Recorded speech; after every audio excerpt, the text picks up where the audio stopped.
नमस्कार विद्यार्थी मित्रांनो, जनता हायस्कूल ज्युनियर कॉलेजमधील इयत्ता 9वीमधील सामाजिक शास्त्रे या विषयामधील भूगोल ह्या विषयातील प्रकरण क्रमांक 2 अंतर्गत हालचाली ह्या पाठाविषयी आज आपण माहिती घेणार आहोत.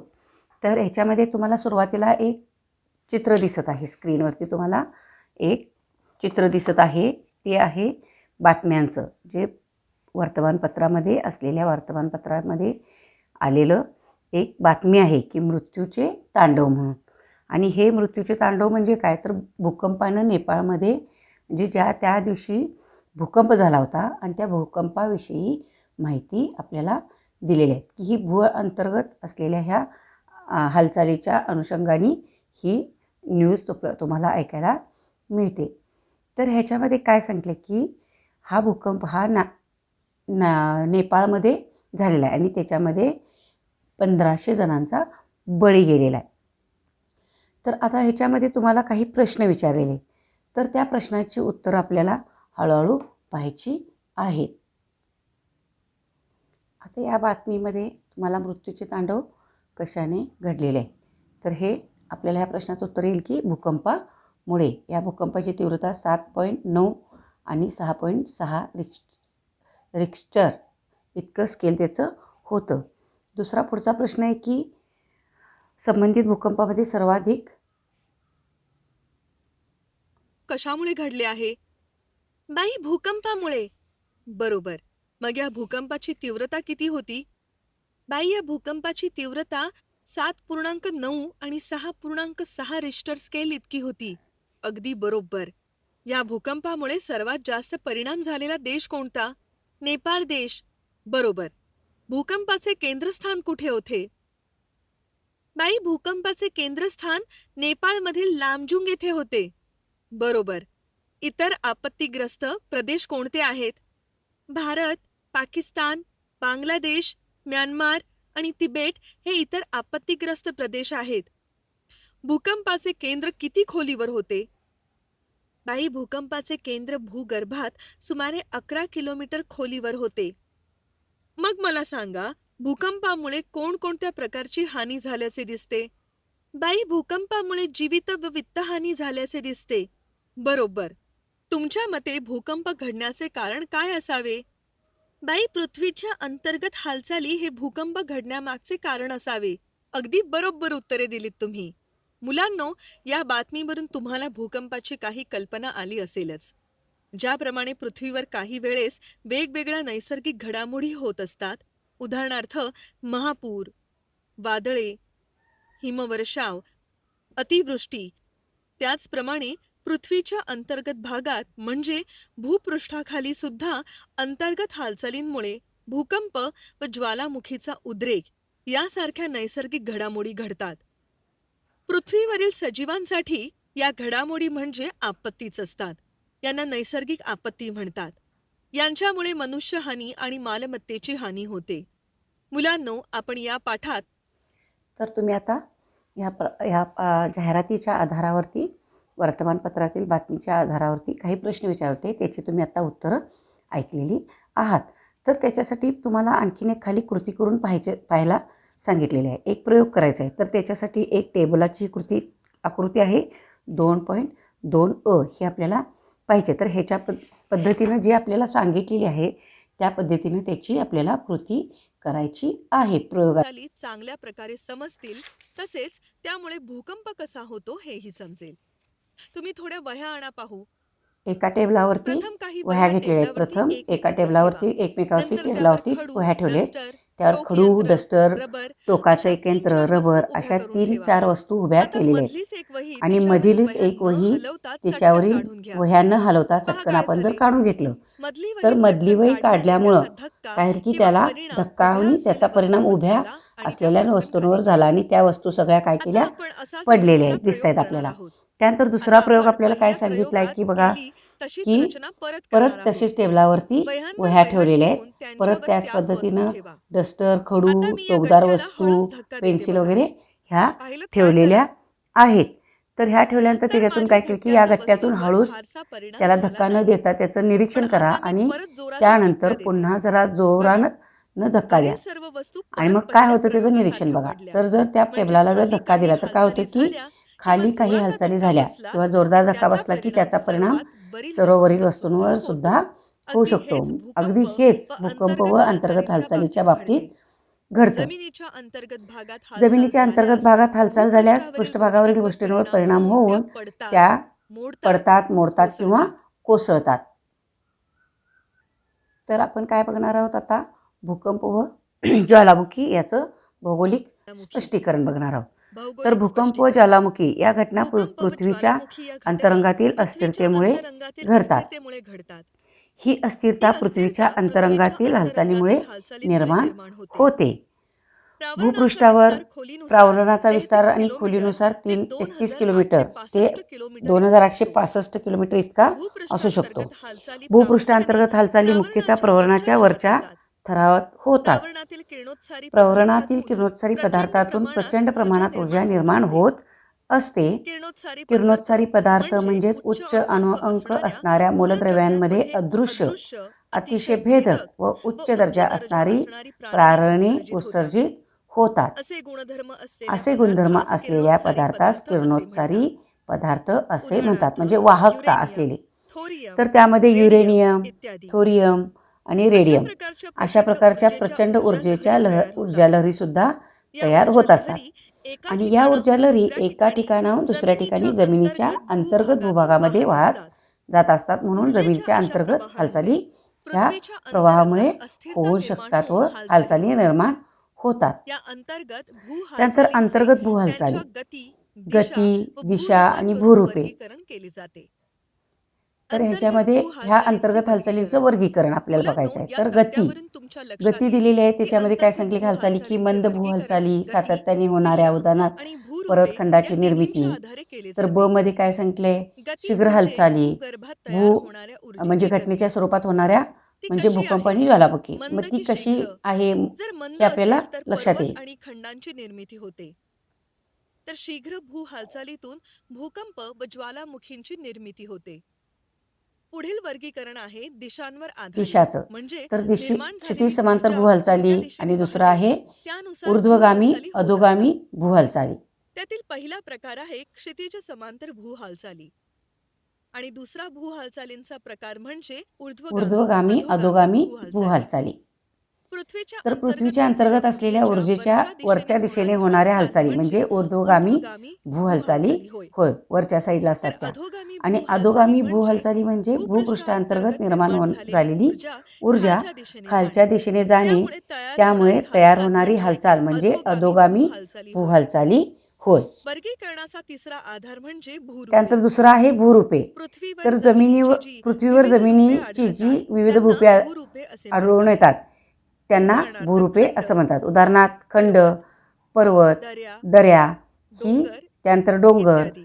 हा भाग त्याच्यामध्ये त्यांचे येऊ दोन प्रकार शकतो. पडतात, खंडजन्य तर आणि भूरूपेमध्ये खंडजन्य, पर्वतजन्य. पर्वतजन्य, यात दोन क्रिया घडतात. त्यानंतर त्या अ, म्हणजे वलीकरण वलीकरण आणि आणि प्रस्तरभंग. प्रस्तरभंग क्रिया अशा होत पृथ्वीच्या असतात. प्रावरणाच्या तर भागातील पृथ्वीच्या प्रावरणाच्या हालचालींचा भागातील भूकवचावर हालचालींच्या दाब पडून भूकवचावर दाब भूकवचाला पडून वळ्या किंवा भूकवचाला घड्या वळ्या पडण्याची व घड्या क्रिया पडण्याची क्रिया म्हणजे म्हणजे वलीकरण होय. वलीकरण होय. अंतर्गत तर हालचालींचा अंतर्गत हालचालींच्या खडकांवर ताण खडकांवर ताण पडल्याने पडल्याने खडकांना खडकांना तडे तडे जातात जातात म्हणजेच म्हणजेच खडक तुटतात. खडक तुटतात. अशा अशा तड्यांना तड्यांना प्रस्तरभंग किंवा विभंग असे म्हणतात. प्रस्तरभंग किंवा विभंग अशा असं तऱ्हेने म्हटलं अंतर्गत जातं. अशा भूहालचालींचे तऱ्हेने ह्या वर्गीकरण करता येते. अंतर्गत भूहालचालींचं वर्गीकरण आपल्याला करता येतं. त्यानंतर हालचाली. मंद भू हालचाली. आता आपण मंद भू हालचालीमध्ये हालचालींची काय सांगते की सविस्तर मंद भू माहिती घेऊ. हालचालींचे मुलांनो, भूकवचावर मंद या पर्वत शब्दावरूनच निर्मिती व आपल्याला खंड या निर्मितीच्या स्वरूपात भूहालचालींचे परिणाम स्वरूप दिसून समजते. येतात. ते पुढील प्रमाणे मंद एक चार्ट म्हणजे आपल्याला दिलेला आहे. सावकाशपणे होणाऱ्या त्याचं भूहालचाली. म्हणजे सावकाश होणाऱ्या या भूहालचाली, हालचालींचे परिणाम मंद भूकवचावर भूहालचालींचं. पर्वत तर निर्मिती पर्वत आणि खंड निर्मिती, निर्मितीच्या स्वरूपात खंड दिसून येतात. निर्मिती ह्या प्रकारामध्ये ते ते या आपल्याला दिसून तक्त्यावरून येतं. तर सांगता हा येते. चार्ट तुम्ही बघा की मुलांनो, परिणाम, या दाब आणि आकृतीवरून ताण. तुमच्या लक्षात तर येईल की लहरींच्या ऊर्जा हालचालींची लहरींच्या दिशा, हालचालींची लहरींच्या दिशा हालचालीची दिशा दोन कशी आहे प्रकारे की आहे. एकमेकाकडे येणाऱ्या एक लहरींनी म्हणजे एकमेकांकडे येणाऱ्या विरुद्ध जाणाऱ्या लहरी. लहरी यातून आणि कठीण खडकावर यातून दाब खडक पडून ते भंग पावतात. कठीण खडकावर तर दाब मृदू पडून ते भंग खडकावर पावतात. दाब पडून तर खडकाला मृदू वली खडकावर दाब पडून किंवा घड्या खडकाला वली पडतात. किंवा